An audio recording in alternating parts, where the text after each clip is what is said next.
Yes, Okay, I you did did that. share with sound. Okay, perfect. Uh, Hello, Philip. We can see you. Hi, good morning. Morning, morning. It's nice to see some faces. That's the thing. Right. Yeah, let's move to the next slide, Percy. So I think we're ready to rock and roll. I'm going to hand to Colleen. I have started the recording, and then, as you say, I think let's get the show on the road. okay. Colleen, over to you.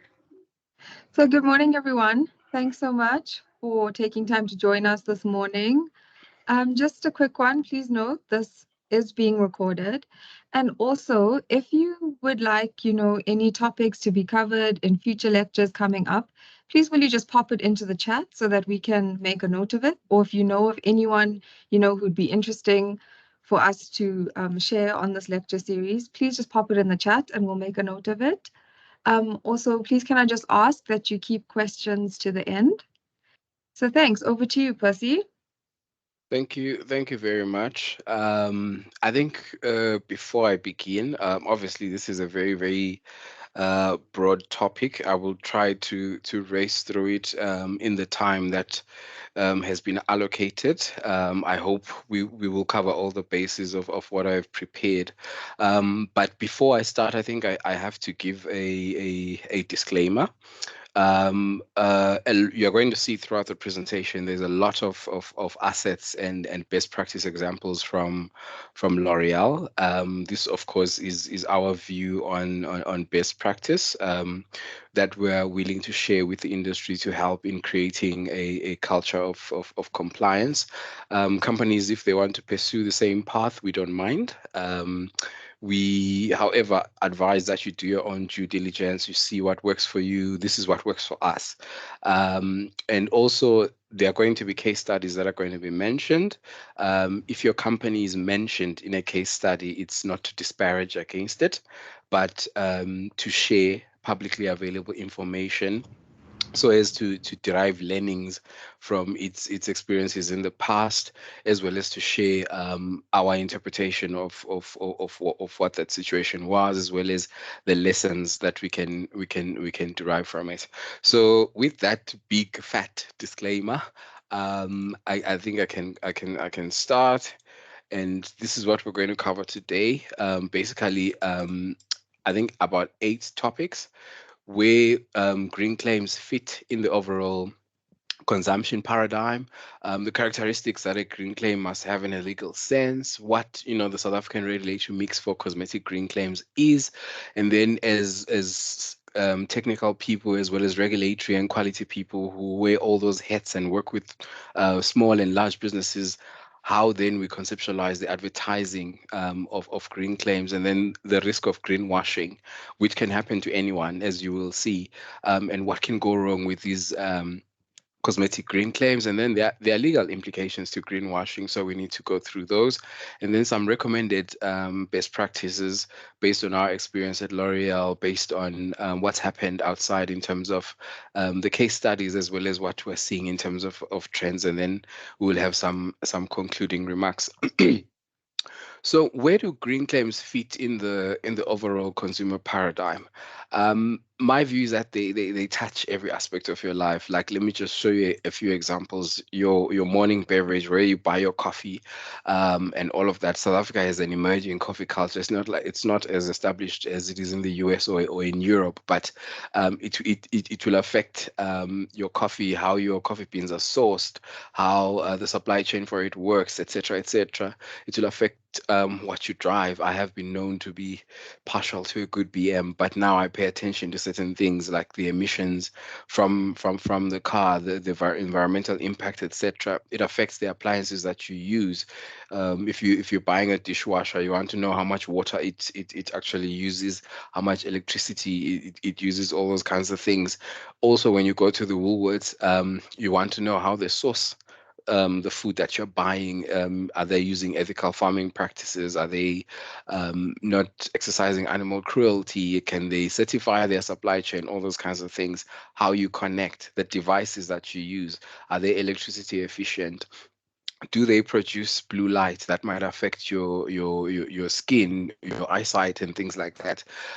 Also, your adult beverages. I know some people do not mind; they just want a good time, but some do mind and say, when I take on my adult beverages, it has to be from a sustainable company. Also, how we clean our homes, the chemicals that we introduce into that space, and I think for us in the fast moving goods sector, particularly cosmetics, how we present ourselves to the world, the products that we produce, the products that we put out there, and in tandem with an industry that always inspires us, the fashion industry. Um, so as you can see, there's many facets of one's life that green claims can touch. So there really is then a need to pay attention to them. So how then do the green claims shift the consumer paradigm? These are just examples. They will affect your overall product messaging. They influence marketing campaigns as well as your brand reputation, because marketing studies show that green brands have very high reputations. For example, Garnier, in our stable. They also influence consumer purchase decisions. Anyone who has access to market data can tell you that claims that are very strong in communicating that they are green and sustainable have higher purchase numbers. They also affect the speed of product obsolescence, in that they communicate effectively with the consumer what their product contains, what it entails, how they can reuse it, how they can get rid of the waste, how they can manage continuously using the packaging as well. Green claims also influence product reviews. They secure consumer advocacy. We know in South Africa this is quite a strong stance, in that in as much as you can advertise both on radio, traditional media, TV, etc., nothing beats word of mouth. As long as people speak about your product and advocate for it to their families, to their friends, you have better chances of your product succeeding. So that is affected. And also coming onto social media, the marketers in the room would know that from data, um, not a lot of eyes are on TV right now. So a lot of advertising campaigns have shifted onto social media. We are spending more and more time on Facebook, on Instagram, on TikTok, on LinkedIn, etc., etc. So that's where most of the advertising is moving to. So if your product narrative on social media, either by influencers or even random, unprompted consumers talking about it on social media, it drives traction, it drives marketing. And also now we see that these social media platforms now have e-commerce platforms where you can actually purchase directly from a brand page. So it's moving, it's driving forward on social media. I think this is for us as technical people. Green claims do impact product development strategy as well as influence ultimately consumer behavior in retail.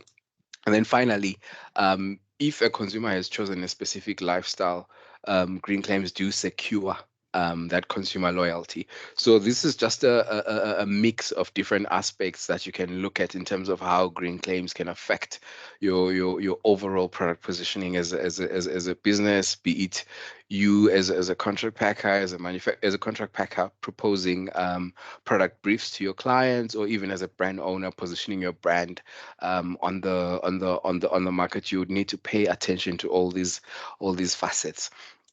So then, because all this is happening in a system where there's not too much control, because this is an emerging sector. It's been allegedly emerging for a very long time in our industry and all other industries. So people have tended to do what mavericks do or pioneers do. They've tended not to conform to socially or ethically acceptable standards where this is concerned. So as a result, private and public eco labels have mushroomed literally everywhere. There's so many of them in various sectors: cosmetics, food, clothing, paper products, appliances, etc. It most of the time they're very confusing to consumers because you have to go into detail to know about the criteria that, for example, applies to a natural cosmetic, that applies to an organic cosmetic. A consumer just needs the assurance to know that somebody has verified and has validated that this is a natural product, this is a vegan product, this won't harm the earth, etc., etc. So as you will see, the EU in later slides is taking steps to put some controls around this so that not everybody just wakes up and places an eco label on something and then expects consumers to believe or to trust what it says. Excuse me. So having all this background in terms of how it affects consumers, because our principal aim as cosmetic companies is to meet a consumer need, which is to look beautiful, to feel beautiful, and to take care of skin, hair, and nails, and all those parts of the body and keep them in good health. What are the links between cosmetic green claims and there being a need for them to be controlled? So obviously, as I have said, because everyone is establishing an eco label, there are standards that are needed to create, common scoring systems to standardize what green claims are. Green claims also affect consumer purchase behavior, as I've said. So clarity and harmonization in terms of scoring is needed, and then they also affect manufacturer behavior because as manufacturers and brand owners, we're driven by trends. If consumers are gravitating towards green inspired products, then that's the way that the market is going to behave and gravitate towards. So that all that behavior also needs to be controlled. And then the next thing is it fosters competition among us to innovate, to think anew, because also you must realize sustainability is no longer just a fashionable choice. It's slowly becoming regulation. So we will also see how that is unfolding, and also in terms of how we run our businesses, because now transparency is key. You have to lead with transparency. So there are now also requirements for declaration in financial reports for your green claims governance, and that contributes to your ESG, which we will discuss in a bit more detail later. And then it's also accelerating innovation to meet regulatory needs, because the regulatory needs are coming thick and fast for sustainability, environment, and green claims. So I will ask you to commit this slide to memory as it is right now, or as I would call it, it's a bit naked in terms of the law. It will come back after I have shared the different contexts in South Africa and the EU, now incorporating the legal aspects to show you how then they work synergistically to actually control green claims in South Africa. So what characteristics would a cosmetic green claim have in the legal sense? At a minimum, these are just the minimum attributes. It has to be fair. Sorry, it has to be understandable. It has to be reliable as well as relevant. It has to be truthful and honest. It has to be encouraging to competition, mustn't stifle competition, it mustn't limit new competitor entry. It must be substantiated, and importantly, it must encourage informed consumer decision making. And then at the end, which is the key, it has to be genuinely better for the environment. So what then do we consider a cosmetic green claim? There is multiple facets that can be attributed to a green claim, but basically we normally categorize them into these four silos, where you have your ingredient and formulation base, where you can talk about having a natural formulation or a biodegradable ingredient or a bio-based ingredient, etc., among those terms. And then you have a finished product attribute base, where your packaging is recyclable, it's compostable, or it's obtained from forest or from reforestation, or it's a wooden pack, or it's a paper tube, etc. That's biodegradable and compostable.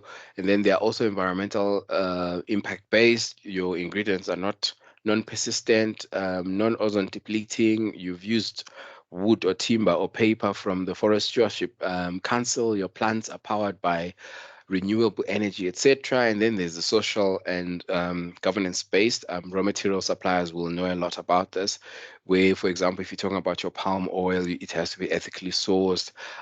So certain ingredients also have to be fair trade certified. And then obviously you also have to look at the diversity, equity, and inclusion, previously disadvantaged communities and minorities, also your sustainability commitments, as well as your CSR. So these silos are just, also the bare minimum. There are also other attributes that are more complex that you can actually layer into what would be considered a cosmetic green claim. So the EU is basically, as I think, as in all regulatory aspects, the leading market for this. And then what is its current state of play in respect to this? There's a dual approach, or there's a yin and a yang in terms of how they've chosen to approach the regulation of green claims. So there is the revised unfair commercial practices directive, or the UCPD, which basically prescribes the what. It talks about green claims and labels, where it prohibits generic green claims and green labels that are not based on a certification scheme. And then any practice that may be misleading or which is false or omitted material on the green aspect of a product is also controlled by this.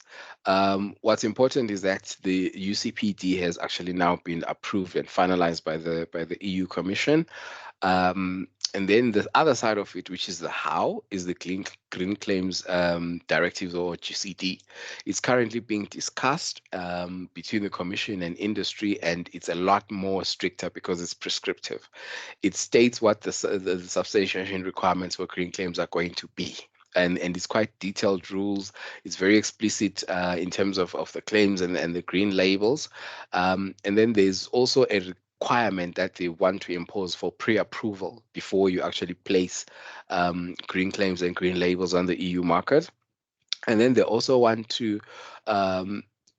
be empowered as the EU Commission to adopt a simplified verification system for specific green claims. But as you can see, the requirements, these are just highlights, but if you go deeper into this and the specifics of how everything needs to work, you will see that there's a lot of detail that goes into it that is currently proposed. Industry is currently negotiating with the Commission and actively advocating for more workable approaches. And then from a timeline standpoint, the UCPD we can anticipate in 2026, whereas the GCD in 2028. In South Africa, we have a phrase, we say now. In regulatory terms, 2026 is now. So if your company is exporting in the direction of the EU, you need to pay serious attention to this, and you are making green claims and sustainability claims, which if you're exporting to that market, you can't afford not to. So you need to pay attention to this. This is just a very top line review. You need to go deeper into the requirements of these two pieces of legislation that are actually going to affect that market in the next few years. We pay attention to this in South Africa because our regulatory system is EU inspired. So it always helps us to pay attention to all of this. So what's the legal and regulatory mix for South Africa? What I would say is 3 words about it. It's robust, it's complex, and it's convoluted. So it exists, it is there. But like all things South African, we have to go in a very long and winding road to actually get to our destination. It has its merits, and then it has its demerits as well. So I used a Formula One analogy of using pit stops because I'm a huge Formula One fan. So I will say the phrase that most F1 fans know. It's lights out and away we go. So our first pit stop would be the Foodstuffs Disinfectants Act. That's the overarching legislation that we have for cosmetics, and it has provision where advertising of cosmetic claims is concerned. And then the second stop would be the Standards Act, where there are certain standards that prescribe environmental declarations. The third stop would be the Consumer Protection Act, which puts a regulatory framework for consumer-facing communications. And then it specifically prohibits the use of deceptive representations about a product.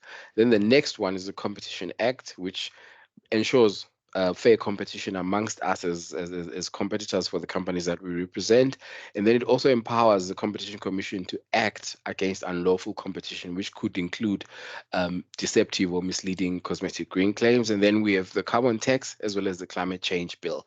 The climate change bill is going to be imminently signed by the president, and we're going to discuss the effects of it later. But basically, these two work synergistically to make sure that polluters are taxed and they actually pay, and they represent the framework for South Africa's green transition. And then if your company is publicly listed either on the JSE or any other international stock exchange like a FTSE 100 in London, the CAC 40 in France, or Wall Street in the US, there are requirements to actually disclose ESG, environmental and sustainability and governance reporting, and green claims form part of that.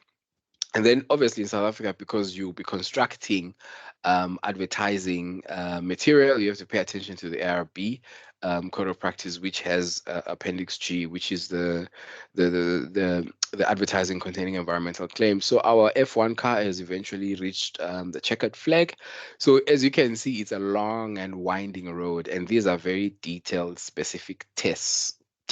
So you need a legal mind to actually go through them. And actually, if you have a claim vision, you need to pay attention to all of these and make sure you do not violate any of these, paying particular attention as well to your needs as a company, whether it's publicly listed, whether it's a private company, whether it's a CC, etc. All those things have to come into place in terms of how you frame this legal mix.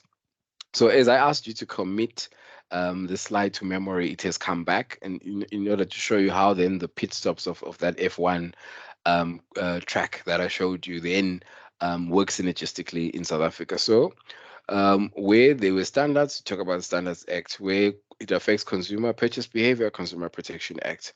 Manufacturer or market behavior of the Manufacturer Competition Act, as well as the IRP code where claims are concerned. Competition amongst manufacturers, Competition Act. Green claims as in sustainability as an innovation pillar, carbon tax and climate change will force you to do that. ESG, that's your JSE, sustainability and disclosure, and as well as IFRS. The accountants in the room will know what IFRS S1 is.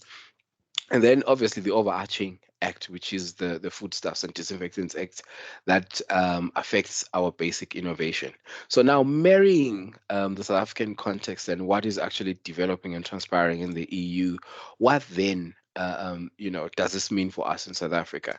So as I've said, 3 words describe our current regulatory mix for green claims: robust, complex, but convoluted. So there is a need for us, since we are self-regulating, we're EU inspired, and we're a generally compliant industry. Wink, wink. There is a need for us to look at the convoluted context, to interpret it, and possibly simplify it, so that we specifically target easier application as well as self-policing, because we're self-policing right now.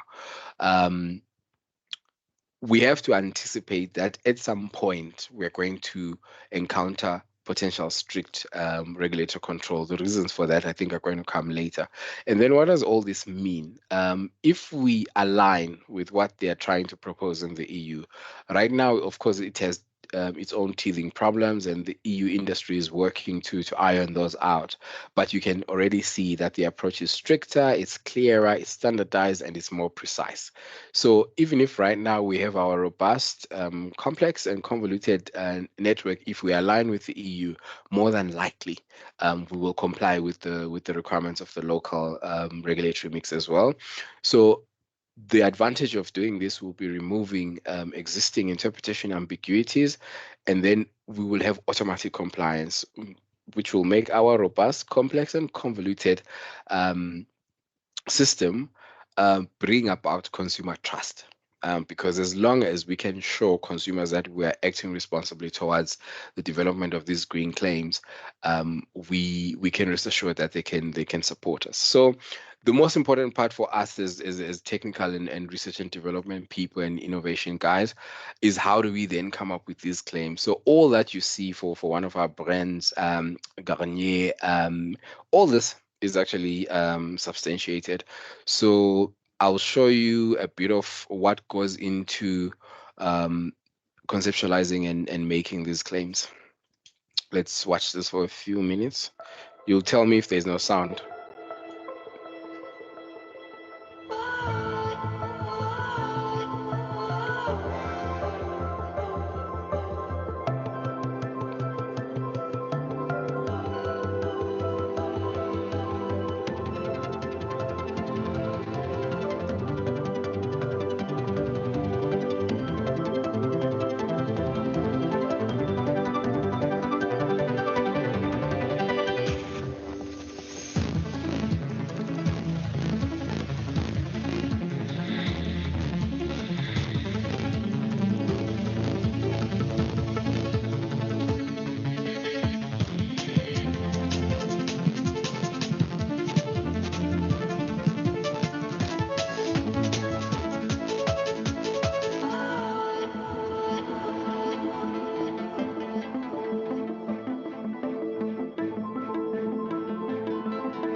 So as you can see, a lot of investment actually goes into developing the research that actually then dictates cosmetic green claims. And I hope you were able to identify a few South African characters in that corporate communication, because that promotion was the sense of purpose for L'Oreal as well as for R&I was developed locally.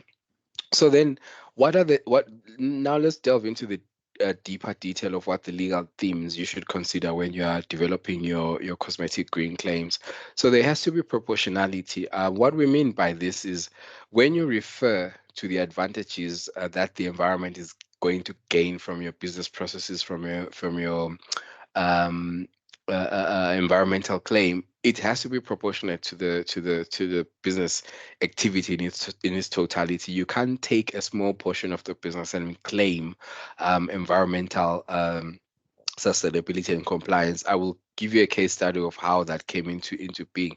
Linked to the proportionality, there has to be substantiality in that the commitments that you make have to form a substantial portion of your business activity and not just a small fraction. That will be examined when you make your claim. It has to form part of your substantiation to show how much the sustainability initiative and active is a part of your business. There also has to be material information. Gone are the days of advertising and claiming green claims and then saying that, oh, follow this link for more detailed information. Whatever you claim has to be on the copy. You saw in the slide that introduced the slides for our brand Garnier, all the parameters where there's testing, there's specific claim, it's right there. We're not saying follow a link or anything like that. It has to be right there. Obviously, you have to have the evidence that is going to back everything that you are saying. You also have to pay attention to perceptionality. What is the perception that you are creating to your normal, reasonable consumer when you place the ad? Because if it's ever subjected to legal scrutiny, it's going to be looked at as a whole. The words, the images, activities, especially color schemes, color schemes. If you put the color green, it's immediate. It registers in a consumer's mind that it's a sustainability initiative. So you have to be careful about this. Also, the stewardship. The claims have to look at the full cycle of the product. It has to be a cradle to grave approach.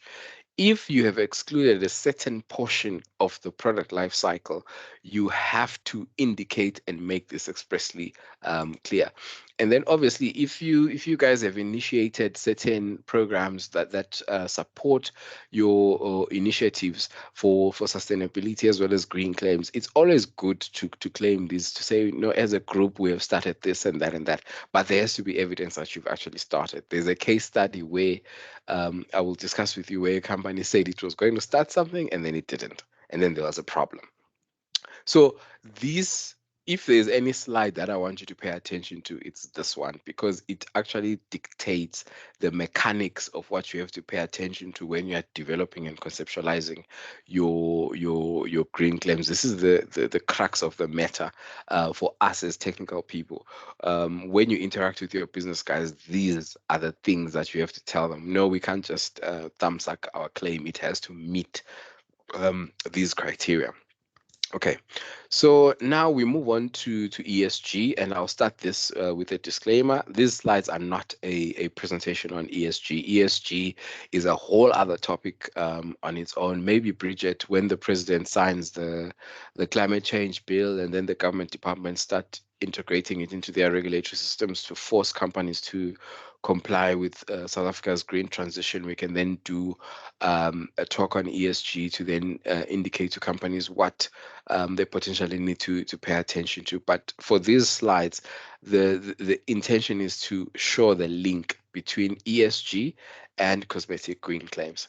So what are the links between ESG and cosmetic green claims? The first one is public interest. When we make claims or when we place advertising, that is a public disclosure. It's on the public record. It's accessible to everyone by the public. So your ESG ventures or endeavors are contained in those claims. So you always have to be careful about that. And then the second note is, if your company is public, i.e. listed on the JSE or any stock exchange, ESG declarations are required. So cosmetic green claims form a part of this reporting obligation. Very critical and very important, especially if the company is publicly listed, or if it's a startup and then in future people gain interest in your company, or you go public, or you have a listing. In terms of investor relations, there are conscious investors now, people with money who do not put their money where it's not clear what the ESG position of the business is. Cosmetic green claims form part of this, and not having this stance very clear for your business might actually impact, the viability of your business and your ambitions for it as a going concern. Obviously, a lot of this boils down to financial reporting and eventually company law, in terms of what we anticipate. For example, when the climate change bill is signed by Cyril, what's going to happen is all government departments are now going to start infusing the vision of the climate change bill into their regulatory systems. The climate change bill basically specifies how the government is going to regulate and contribute to South Africa's green transition. So we are going to see a raft of legislation that is actually going to be changed. And one of the most efficient ways, as taught by the EU, to actually change approaches to the green transition is to change company legislation. Once you compel industry to comply with certain things, it boils down to society. So we can anticipate that ESG is going to become standard reporting. So I'm going to share with you certain examples that we use at L'Oreal to verify certain metrics about ESG. For example, CDP, which is a non-profit organization. They basically certify on climate, forests, and water. And their most coveted approach, or their rating, is a AAA rating, where you get an A across all three parameters. We are fortunate in that we've had a AAA for 8 consecutive years. We also use EcoVadis, which also looks at our sustainability sustainability ratings, our ESG risk and compliance, and it's actually quite difficult to meet to get a high score on what they need. We've only managed, our best score has been 83 out of 100, and this has fortunately placed us in 1% of companies worldwide. And then obviously you have to also look at your people, you have to look at gender equality, even for South Africa, based on the history of the country, you also have to look at racial equity. So we have Equilib, which keeps us in check to make sure that we have our gender balance as well as our ethnic balance right as well. And these are the numbers that they gave us in 2020 in terms of leadership for women representation in our leadership positions, which is the COMEX, basically the committee that runs L'Oreal worldwide, in the board of directors, as well as in leadership or management positions, basically someone who sits in a management committee either for a division or a brand, etc. And then obviously the other core of it is ethics. Just doing the right thing, even if consumers or competitors are not watching, and we have ethisphere to keep us in check for that. As I said, a lot of these metric independent verifiers are the ones that we choose to work with. We believe they are the gold standards in each of their fields. There are, however, other service providers that are obviously competitors to these, and in terms of competition law, I have to state this so that you can do your own due diligence. You can find out what works for your company, what your company needs are. Also, you have to look at it from a budgetary standpoint. But you will see later, as you have seen from the EU, they are going to require certain certifications. So this is fast going to become a situation where you can't skimp on the budget. So as an example, I'm sharing with you L'Oreal's Q1 financials for 2024. As you can see at the top, a lot of money was made. And then obviously all the interesting business reporting for shareholders, and then it starts. It shows leading in diversity and inclusion, and then it talks about gender equity, and then it comes to environmental, social, and governance (ESG). Then they talk about the CDP certification, and then they talk about Equilib as well, and then they talk about supply engagement and all of those things. Investors and shareholders are invested, and they want to know about this. So it's becoming paramount and important. And once the Companies and Intellectual Properties Act changes the Companies Act and insists that if you are operating in South Africa, you have to include this in your financial reporting. If you don't have independent verifiers of this, your auditors will tell you you can't put this in your financials if we can't verify it. So you need to anticipate this and advise your business to start looking at it before it actually arrives. So also, before I share these with you, I have to create a picture in that there is a level of communication. There is communication at a corporate level, because now companies are realizing that they have to communicate to their consumers, to the general public, who they are, what they are, in order to have desirable outcomes, such as being able to attract talent. Because in developed markets like the EU, the US, people are now consciously choosing not to work for companies if they are not adopting a sustainable business practices. So people now do a whole 360 assessment of the company. So if you want to attract the top talent, you have to communicate at a corporate level what your green claims are. And then, as I will show you, at L'Oreal, we've also chosen to communicate at a brand level. So we communicate at a corporate and a brand level, and there's distinctions between the two approaches. But the core of everything is that it has to be substantiated. So the CDPs, the Equilib, the Ethisphere, everything, it leads to what we call corporate communication. So I'll show you some examples. For example, for packaging recycling, this is what we share. L'Oréal Group, 85% of the PET plastic we used came from recycled sources in 2023. This is how we create the beauty that moves the world. And then in certain instances, you can use a touch of celebrity to drive awareness, especially with Gen Z, as well as millennials, because those are the talent pool for the future, for example, and those are the more sustainability conscious generations that will drive either what their parents do or purchase. So this is for one of our brands, Yves Saint Laurent, for its Libre Le Parfum campaign. We used a pop star Dua Lipa, and this is the example that she speaks about for packaging reuse. So this is the new Leap refill. So let's see how it works. First, I unscrew the pump, and then I simply just take the refill bottle and then twist it on. Now my bottle's filling up. And then you just need to turn it off, screw the bottle cap back on. So join the refill movement and make Leap your forever accessory. Okay. And then the last one is a corporate communication on water At L'Oréal conservation. Group, 100% of our industrial water will be reused or recycled in our plants. This is how we create the beauty that moves the world. So it's becoming increasingly important to communicate green claims, sustainability at a corporate level. So this is how all those certifications then translate to actual communication that goes out on our social platforms. Sometimes we actually put it on TV, on radio, whatever platform we choose or we feel is more viable for the campaign. We put it out there that we're active on this. And as you saw from the RNI corporate video, there's extensive investment into making sure a lot of innovation goes into this and to making sure that we comply.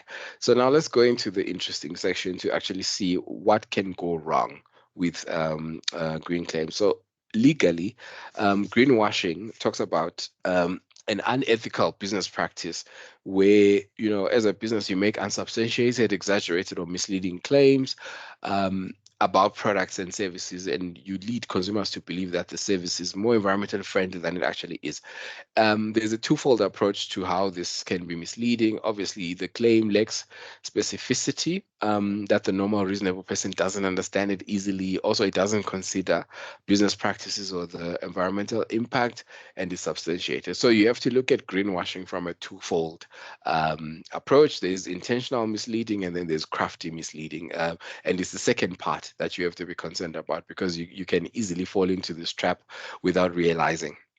So these are examples of case studies. I think in South Africa, at the height of the pandemic, there was a sanitizer that was claiming that it was made from all natural plant-based ingredients, and the consumer took offense with this and complained at the ARB. When the manufacturer was confronted, they said that the overall technology of the product doesn't depend on the trace amounts of chemicals that are appearing on the label. The bulk of the sanitizer is made from all natural plant-based ingredients. The ARB did not accept this, and they actually directed them to remove the misleading claim. And then in 2022, in the Netherlands, H&M and Decathlon, those are clothing retailers. I think we have outlets in South Africa. They were making claims such as conscious choice or eco-design. And then when the ACM questioned them, they couldn't validate what they were saying. So it's important to note they never made any public admission, and the ACM also never fined them. But then both companies donated 400,000 and 500,000 euro to sustainable initiatives for cosmetics. In law, we call that tacit admission. In that you haven't said anything, you haven't written anything to admit to what you've been accused of, but your actions point towards an admission of culpability or guilt for what it is that you were accused of. And then in the US, this one was the biggest one. I think everyone is aware of it because it made headlines. VW, yes, those Vropars that some of our brothers and sisters love. The company was playing tricks with its software monitoring in cars for gas emissions, and they were tempering it to give lower than actual numbers. So, for example, 40 times the nitrogen oxide pollution permitted by US law was being emitted, whereas these cars were registering lower values. So as a result, the EPA fined VW 34.69 billion with a B. And that was the fine that they paid. The CEO lost his job along with his management committee, and they had to do an overhaul of the compliance culture in that organization, because they discovered that that's where the issue was, where there was no compliance culture. It was a win at all costs type of corporate culture. And then this happened in the banking sector, where Deutsche Bank committed to ESG policies but didn't implement a thing. So the SEC in the US called them out on this. They didn't admit or deny anything, but they paid 25 million US in settlement. As I said, tacit admission again. And then similarly, another bank, HSBC in the UK, one of the biggest banks in the world, claimed that it was committing £1 trillion with a T to environmental and sustainability concerns, and then somebody took them to task and said this is misleading on the grounds of proportionality and substantiality. You remember I spoke about proportionality. This is the example. So basically what HSBC was doing was, they say they invested $1 trillion in environmental initiatives. Meanwhile, they were financing projects in oil and gas that were more than $1 trillion. So somebody said, no, from a proportionality standpoint, they are misleading people. And then in Canada, for those people that love their coffee, Keurig said that, you know, their pods could be recycled. And then it came out that the recycling programs in Canada could not accept coffee pods, and also coffee pods were dirty, so they are very difficult to recycle. And the company itself was not very clear in terms of how you recycle their pods, so they were ordered to pay about 2.2 million as a fine in Canada, and then 10 million in a class action suit in the US. And then this one is more recent and more relevant to our industry, because one of our peers in the consumer industry has been approached by the CMA, or the Competition and Markets Authority in the UK. So they basically released a press release that they were investigating claims made by Unilever in terms of their products being environmentally friendly and using natural components. The concern from the CMA is that, you know, a lot of the claims from Unilever are vague and they are broad statement. They also feel that they exaggerate how natural the product is, and whether it's certain aspect, they focus on a certain aspect of the product and not the entire product is environmental friendly. And you know that the claims are not clear, and then the part of a product in its entirety is not clear, colors and images, etc. What's important though is this is an investigation. Unilever hasn't been accused of breaking any laws or anything like that. So we are waiting with bated breath in terms of what the outcome of this case is going to be, because it is going to give a framework that companies can follow in terms of communication. So Unilever's misfortune might actually be a misfortune, or fortune could actually be a teaching moment for us. And then if you do a Google search of companies that have been caught greenwashing, this is what comes up. So you can see a lot of heavy hitters, a lot of big companies have been caught greenwashing. It's actually very easy to fall into this trap, hence the slide that I emphasize that you must pay attention to when you're developing these claims. So in South Africa, what are the legal implications? If you use false or misleading green claims, you can be fined 10% of your annual profits. That's profit and not turnover, by the National Consumer Commission. Also, criminal proceedings can be initiated against you in a court, where probably somebody will go to jail, or if it's a civil action by a consumer or consumer advocacy group, you will get damages or delict. And then obviously at the ARB, they can also issue an ad alert if your advertising is found to be deficient of its environmental labeling or its environmental claims. This means that you can't place that advertising, basically, because publishing houses that are members of the ARB will refuse to carry it. And then competitors can also complain to the commission that you are exercising unlawful competition. Sorry about that. And then you can also suffer class action suits, like we have shown for Keurig. And then reputational damage, of course, for your company, because it's very difficult to shake off that greenwasher public perception. So these are the consequences that could happen to you in South Africa, and there's legal provision for that. And then what other allegations can your company face that are similar to green claims? You can be accused of science washing. We see a lot of this happening where as scientists, we see a lot of haphazard use of science to validate product performance, company performance in terms of, you look at the data, you look at the studies, and you question, is it relevant to the context that it's actually being made? Sometimes they overstretch the data or the science. And then there's blue or social washing, where you overstate. It's a deceptive marketing practice. You overstate what your company is doing in terms of social practices and social impact. And then pinkwashing, where you use the LGBTQ community to as a route to a profit, whilst you're distracting from certain specific agendas, and you act like you are in support of their rise to draw them to your products. That's also an allegation. I think maybe we can also do a talk on all of these, what the subtleties of each are, and the specifics that you need to pay attention to in order that you are not accused of any of these. And then obviously, who's watching? Regulators, they are watching, they can act. Although they have to be prompted, they have to receive a complaint. And then you have consumer advocacy groups that are always active in creating these complaints. And then you have competitors. We are always watching each other. We're in a self-regulatory environment. If somebody is getting an unfair competitive advantage, we can take action. And of course, you can anticipate that consumers will become more conscious of this, and then they will start to actually take action. So what sort of best practices can we recommend? Based on the current prevailing regulatory environment, just be anticipative. Keep your ears on the ground, your hand on the pulse. In Zulu, we say walala wasala, which translates loosely to, if you're caught napping, you'll be left behind. This is a rapidly changing claim space. What we might be talking about today might actually change tomorrow when the EU publishes the GCD, for example. You would have to pay attention to that content.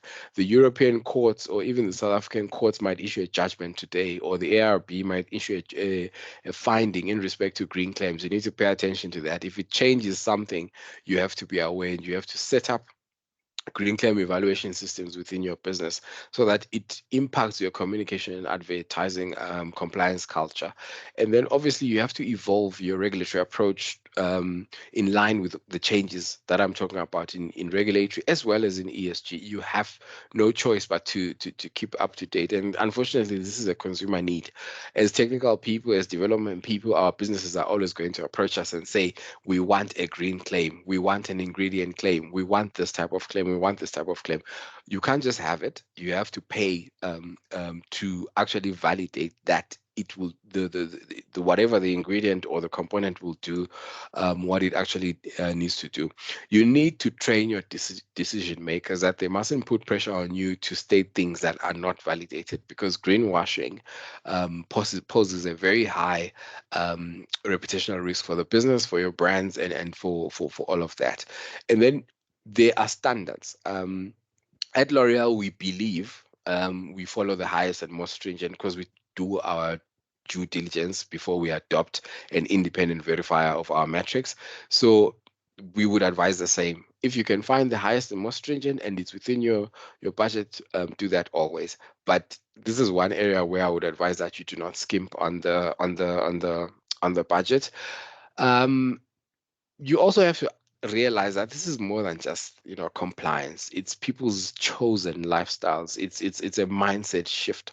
So a duty of care needs to be exercised when you're doing this, either just as a business in your practices, but importantly in your advertising claims.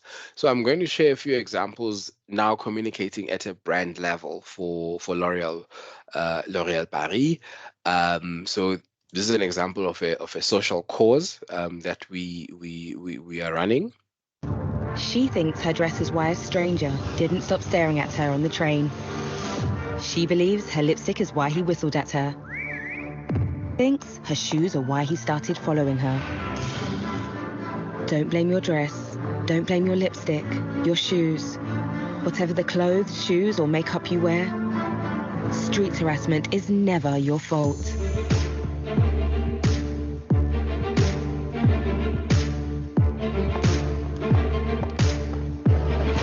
Nothing should stand between a woman and her self-worth. Stand Up Against Street Harassment by L'Oréal Paris with Right to Be. Get trained at standup-international.com. If we had time, I would say louder, even for the ones at the back, and then I would play the advert again, but then we don't have time. Then this is for product impact labeling at a brand level. Have you heard? You can now find out the environmental footprint of your L'Oréal Paris hair care, skincare, and men expert products. How? We co-developed a unique method with 11 independent scientists and experts to rate our products' impact from A to E, analyzing their impact on climate change, water, and biodiversity based on 14 impact factors all along the product life cycle. The environmental score is there to help you make more informed and sustainable choices. Want to learn more about the environmental score? Visit l'orealparis.com, because our planet is worth it.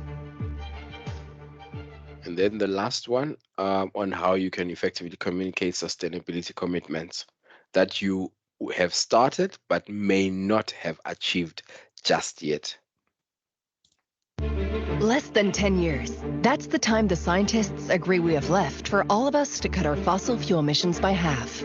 As the #1 beauty brand, L'Oréal Paris is pledging to reduce half of our CO2 emissions by 2030. But words mean nothing without tangible actions. By 2030, 100% of the plastic we use will be recycled or biosourced.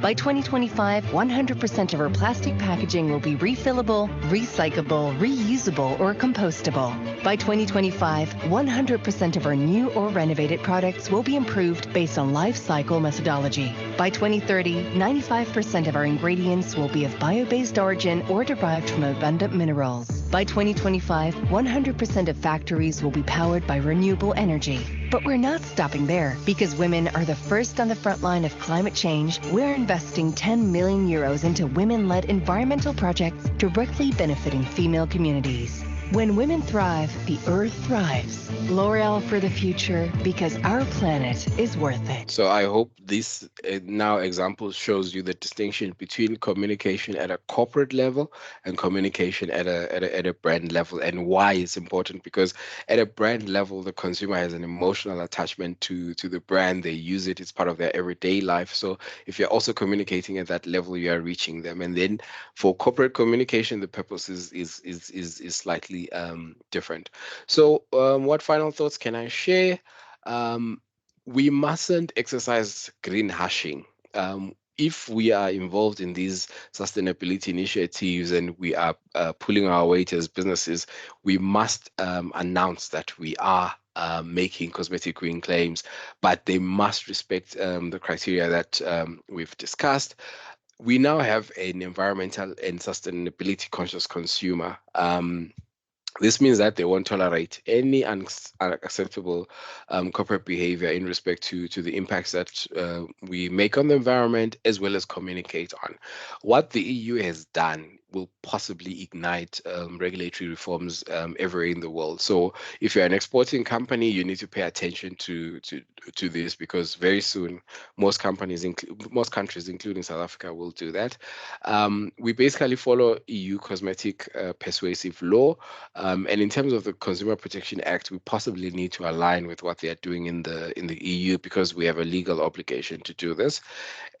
And then as a self-regulating industry, we obviously can anticipate that these changes to update our self-regulatory codes at CTFA as well as the ARB, so that we can protect consumers from greenwashing as well as ESG misstatement.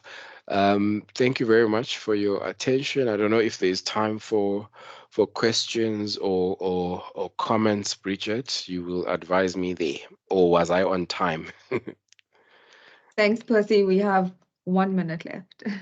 Thank you, Okay. Percy. That was a very informative presentation. I think you've given us all valuable information. So in the chat, You know, everyone's just saying thank you for your valuable insights. What an excellent presentation. L'Oreal is truly paving the way for us all with their ambitious green targets. So I think overall, Percy, everyone's really enjoyed your presentation and all the valuable information that you've shared.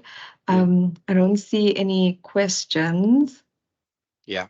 I think Bridget has the slide deck, but of course it doesn't contain the videos. I think we can share with everyone as well. Perfect. Thank Yeah. you. Okay. So Bridget, is there anything else, Bridget?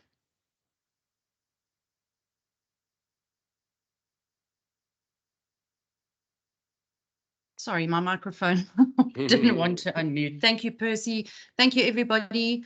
It's a lot of content that you've worked through, Percy. It's a lot. So thank you very much. And I know you've got a sore voice, so very well done. Thanks, everybody. If you'd like a copy of the presentation, then just pop an email through to me. There don't seem to be any questions, Percy, so well done. Thank you, everybody. Okay. Enjoy your day. Cheers. Thanks, Percy. Thanks, Bye. Colleen. Thank you, everybody. Thanks. Bye. Thanks, Thank Percy. you. Bye. Bye. Bye. Bye. Thank you. Bye. Thank you. Bye.